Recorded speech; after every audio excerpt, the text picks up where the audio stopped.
kueleza Wakenya ya kwamba tutakuwa na program ya housing ambayo itatupatia nafasi ya ajira ya vijana.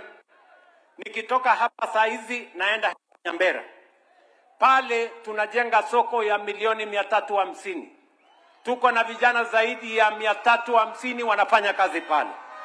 Hapa Kisii tumeweka pesa bilioni 33. In the history of Kenya, there has never been an administration that has spent 33 billion in Kisii County in 3 years. We are spending 33 billion in this county. Hapa kwa prisons hapa. Mimi niliwaeleza prison hii iko hapa katikati ya mji wa Kisii. Prisoners wataenda huko kwa shambani. Prisoners hakuna kazi wako naye ndani ya CBD.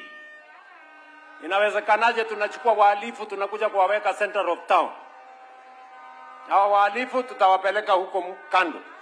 Hapo kwa mahali ya prison saa hizi nimetangaza kandarasi next week tunajenga nyumba 10,000 hapa Kisii. Na nitahitaji vijana 3,000 wa kufanya hiyo kazi. Vijana wa Kisii, mko tayari ama mko tayari my friends? Mko tayari? Saa hizi program yetu ya affordable housing inaendelea hapa Kisii in different parts.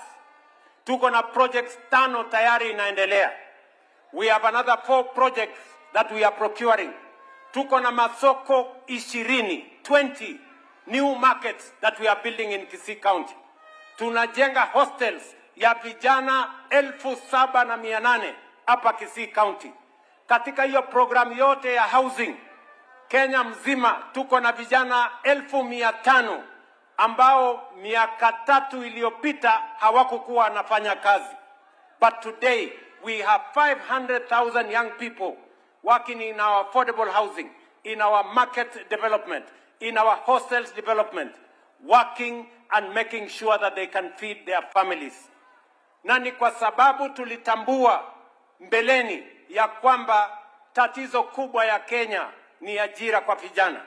Na ndio tulifanya a deliberate program, yani mpango makususi na makusudi ya kuhakikisha ya kwamba vijana wetu wanapata nafasi ya ajira. Na ndio sababu hiyo mimi nimefurahi leo kufika hapa Kisii.